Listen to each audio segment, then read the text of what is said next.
18 তারিখ এইচএসসি পরীক্ষা শেষ। ছেলে চেয়েছিল একটা সিএফ মোটো 300 এসএস, তার বাবা ধরাই দিছে তার একটা 5090 অ্যাস্ট্রাল, মানে সিসির বদলে পিসি। Good choice.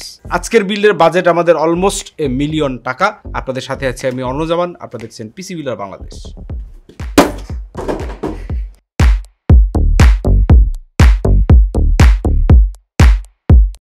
Fastest gaming PC plus it can be used as a ML training machine. যদিও এমএল ট্রেনিং মেশিন যতগুলোই আমরা বানাই এআই মডেল ট্রেনিং এর জন্য, কোনোটাই আপনার কোনো এমএল মডেল আমরা চালায় দেখাইতে পারি না, দেখে প্রচুর গালি খাই, বাট স্টিল আমরা বানায় যাই। মেবি আজকেরটায় বা সামনেরটায় কোনো না কোনো একটায় ঠিকই আপনারা দেখতে পারবেন কোনো একটা ট্রেনিং এবং কত টোকেন আমরা জেনারেট করতে পারি। এই সিস্টেম আমরা সিপিইউ হিসেবে ব্যবহার করতেছি এই মুহূর্তে সবচেয়ে ফাস্টেস্ট সিপিইউ 9950X3।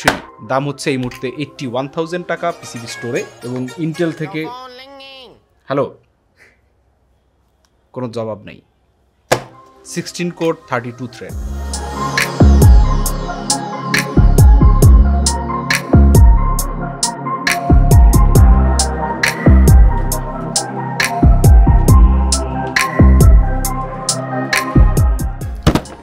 মাদারবোর্ড হিসেবে আমরা ইউজ করতেছি expensive, good and bad and ugly, sorry এটা বললে আবার অ্যাসুস পিপলরা খেপে যেতে পারে, ROG ক্রসেয়ার হিরো X870E। এই বোর্ডটা মানে one of the most expensive X870E board. দাম হচ্ছে $1,05,000 আশেপাশে। সমস্যা হইতেছে, এটা সামান্য একটু সমস্যা আছে। কি সমস্যা জানো? NVMe স্লট আছে 5টা, একটা Zen 5, 4টা Zen 4, কিন্তু মাঝখানে 2টা স্লট ইউজ করলে পরে আপনার PCIe লেন হাফ হয়ে যায়। সো শেষের দিকের গুলো ইউজ করতে হয়। তো উনি মোটামুটি এটা ব্যালেন্স করে নিছে, কিন্তু বোর্ড এইটাই নিছে কারণ ROG'র প্রতি একটা আলাদা ভালোবাসা তার আছে। বুঝতেই পারতেছেন সিএফ মোটো ফ্যান বেস যা হইতে পারে ওইরকমটাই আর কি।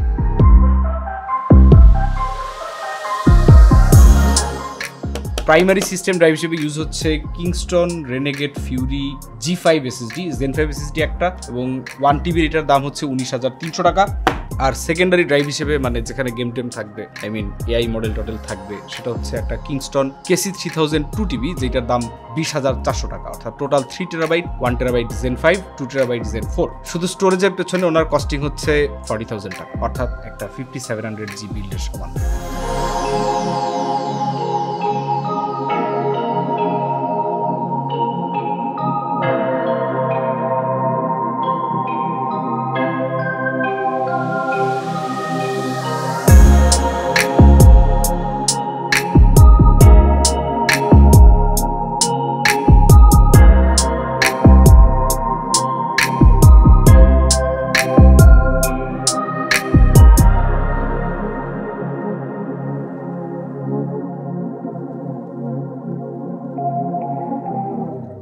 মেমোরি হিসেবে ইউজ হয়েছে কর্সার dominator titanium, the best of the best CL30 6000 MTS 32/64। দাম হচ্ছে $20,000 করে এক একটা। 2টা র্যামের দাম $40,000 মাত্র।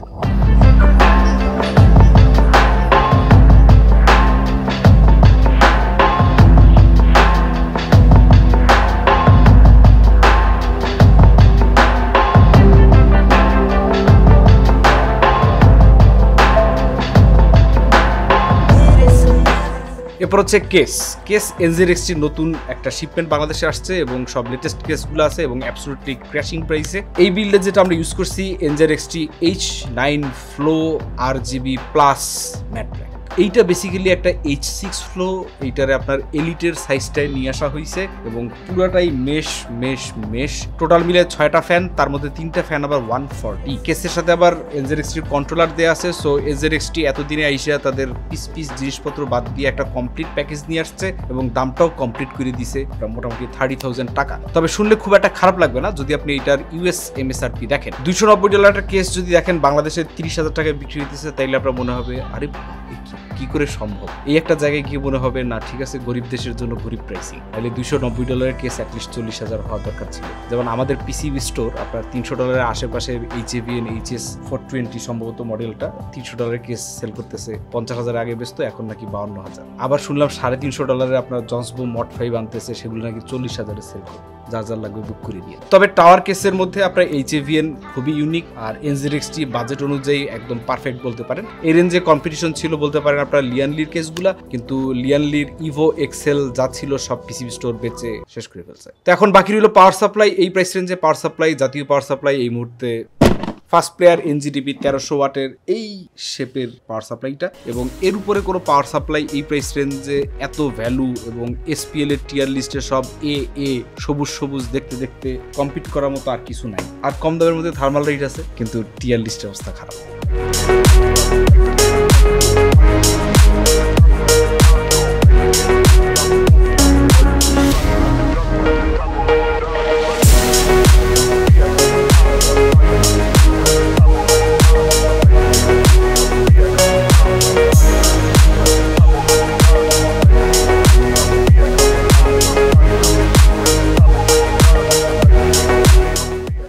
কুলারে এসে ভাইটি আমার অ্যাসুস NZXT দুই টিমের সাথেই মানে দল পাল্টায় ফেলছে। উনি চলে গেছে লিয়ানলি গ্যালাহার্ট 2 LCD SL ইনফিনিটি 360, দাম হচ্ছে 44,000 টাকা। এটা একটা 4 কোণা শেপের সহ আসে, ডিসপ্লে সহ, এবং এটা পাম্প টাম্প পারফরমেন্স সবই একদম টপ নচ, এবং এটার টিউবটাও আপনার 90 ডিগ্রি পর্যন্ত বেন্ড করা পসিবল হয়। সো যারা লিয়ানলির কেসগুলোর মধ্যে ব্যবহার করেন, মানে সাইডে রেডিওটা মাউন্ট করেন, তারা ওইখানে একটা কাট আউট দিয়ে ঘুরে নিয়ে আসতে পারেন। ওই ফিচারটাও আছে। আবার NZXT কেসও খুব ভালোভাবে বসে যায়। এখানে উনি চাইলে NZXT এলিট ক্র্যাকেন এলিটটা নিতে পারতেন, সেক্ষেত্রে হয়তো আমার খরচ কিছুটা কমতো। আবার অ্যাসুস রিজিন 3 নিলে পরে আবার খরচ কিছুটা বাড়তো। তো উনি মাঝামাঝি রয়েছেন, গ্যালাহার্ট 2-র মধ্যে রয়েছেন, which is good, not bad. এবং আপনার সকল ব্র্যান্ডের একটা সম্মেলন আমরা এখানে দেখতে পাই।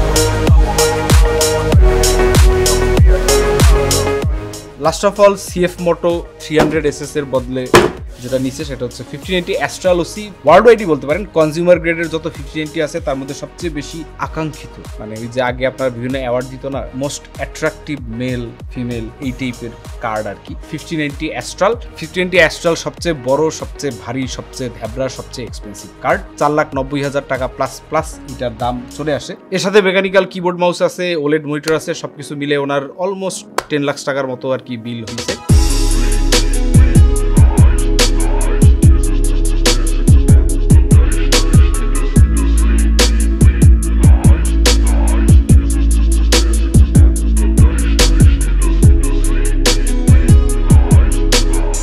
তো এই লোক বিল চলেন বিরল দেখে নিই। পারফরমেন্স টেস্টে ফেরত আসার সুযোগ থাকলে আসবো, আর নাইলে পরে এখানে আল্লাহ হাফেজ।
তোমরা ওয়ার্ল্ডের ফাস্টেস্ট গেমিং CPU 9950X3D এবং এর সাথে equally fastest ROG Astral RTX 5090 এর কম্বিনেশনের এক্সপিরিয়েন্সটা কেমন সেটা আপনাদের সাথে শেয়ার করছি। প্রথমে আসুসের একটা স্পেশালিটি দেখাচ্ছি, তাদের GPU Tweak 3 সফটওয়্যারটা। আমরা দেখতে পাচ্ছি কার্ডটার কোন জোনে কতটা টেম্পারেচার এটা একটা ডিসপ্লেতে দেখানো হচ্ছে। GPU Tweak 3 তে আপনারা দেখতে পাচ্ছেন এখানে ডিরেক্ট কিছু OC প্রোফাইল বা পাওয়ার প্রোফাইল দেওয়া আছে। OC মোডে গেলে ক্লক স্পিড অটোমেটিকলি কিছুটা বাড়াই দিচ্ছে সে, সাইলেন্ট মোডে গেলে গেলে সে সাইলেন্সের দিকে ফোকাস দেবে, তখন কোর ক্লকগুলো একটু কমায় দেওয়া হবে, সাইলেন্স এবং সাথে ফ্যান কার্ভটাও অ্যাডজাস্ট করা হবে অ্যাবসোলুট সাইলেন্সের জন্য। 12 ভোল্ট HPWR বা 12 ভোল্ট যে কুখ্যাত কানেক্টরটা আছে ওটা যে ঠিকমতো পাওয়ার প্রোভাইড করছে, এখানে একটা টিক মার্ক দেওয়া আছে। Thermal map and power detector, অর্থাৎ এটা মোটামুটি এটা বেশ হ্যান্ডি ইউটিলিটি, যেটা দিয়ে আপনি কার্ডটা প্রপারলি পাওয়ার পাচ্ছে কিনা সেটা আপনারা দেখতে পাবেন। আমরা প্রথমে শুরু করছি আমাদের গেমিং বেঞ্চমার্কে ব্ল্যাকমিথ উকং এর স্টিমে থাকা বেঞ্চমার্ক টুলটি দিয়ে। বেঞ্চমার্ক টুলটি আমরা টেস্ট করেছি দুটো ভিন্ন ভিন্ন কনফিগারেশনে।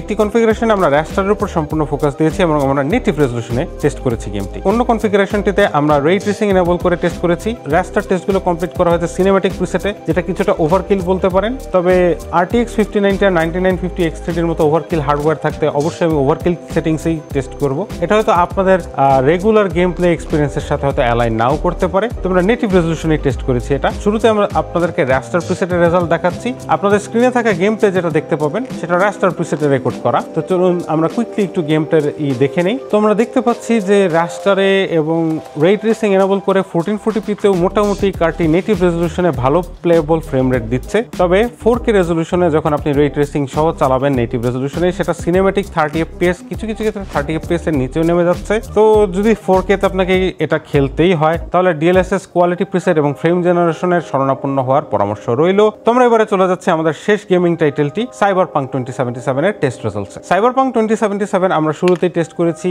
আলট্রা প্রিসেটে। এটা র্যাস্টার প্রিসেট, সো এখানে কোনো রে ট্রেসিং এনেবল করা নাই। র্যাস্টার ওয়ার্কলোডে 1440p এবং 4K এই দুটি নেটিভ রেজলিউশনেই কার্ডটি রীতিমতো উড়াল দিয়ে চলছে বলতে পারেন। কোনো প্রকার ফ্রেম জেনারেশন ছাড়াই আমরা খুব ভালো ফ্রেম রেট পাচ্ছি। ফ্রেম রেট খুবই ডিসেন্ট। একটা কথা বাস্তবতা স্বীকার করতে হবে আপনাকে, সেটা হচ্ছে আপনি যত পাওয়ারফুল গ্রাফিক্স কার্ডের ওনারই হন না কেন, 2025 সনে এখনো নেটিভ রেজলিউশনে রে ট্রেসিং ইউজ করাটা খুব ডিফিকাল্ট। তা আমাদেরকে অবশ্যই DLSS কোয়ালিটি প্রিসেটের শরণাপন্ন হতে হয়েছে। এটা কিছুটা দুর্ভাগ্যজনক। তো আমরা দেখতে পাচ্ছি যে 1440p এবং 4K তে কার্ডটির পারফরমেন্স বেশ ডিসেন্ট, তবে এটা কোয়ালিটি DLSS এনেবল করে, অর্থাৎ এখানে আপস্কেলিং ইউজ করা হচ্ছে। আমরা সর্বশেষ চলে যাচ্ছি প্যাড ট্রেসিং এর রেজাল্টসে। প্যাড ট্রেসিং হচ্ছে গ্রাফিক্স কার্ডগুলোর জন্য এই মুহূর্তে আলটিমেট টেস্ট। এখনো আসলে মার্কেটে প্যাড ট্রেসিং কেপেবল জিপিইউ আসেনি, আর নেটিভ রেজলিউশনে প্যাড ট্রেসিং দিয়ে গেমিং করার কথা ভুলে যান। তো আমাদের রেজাল্টসগুলো আপনার সামনে এখানে তুলে ধরছি। ওভারঅল টেম্পারেচার এবং পারফরমেন্সের দিক থেকে কার্ডটি বেশ ডিসেন্ট। সামান্য একটু ফ্যান নয়েজ আছে কার্ডটির। RTX 5090 অ্যাস্ট্রাল কার্ডটির রিভিউগুলোতেও আপনারা এই কার্ড থেকে একটু ফ্যান নয়েজ ইমিট হয় এরকমটা শুনেছিলেন। তারা এই জিনিসটা ওভার টাইম VBIOS দিয়ে আরো ফ্যান কার্ভটা আরো সাইলেন্ট করে দিয়েছে। এটা আপনাদের গেমিং এক্সপিরিয়েন্সে তেমন কোনো ব্যাঘাত ঘটাবে না। আমাদের এই স্টুডিও একদম সাইলেন্ট বলেই এই আওয়াজটা কানে এসেছে। আপনার সাইড প্যানেল লাগানো থাকলে এবং হেডফোন পরা থাকলে আপনি এই জিনিসটা টেরও পাবেন না। এখানে শেষ হচ্ছে আমাদের পারফরমেন্স টেস্ট এবং এক্সপিরিয়েন্স অ্যানালাইসিস।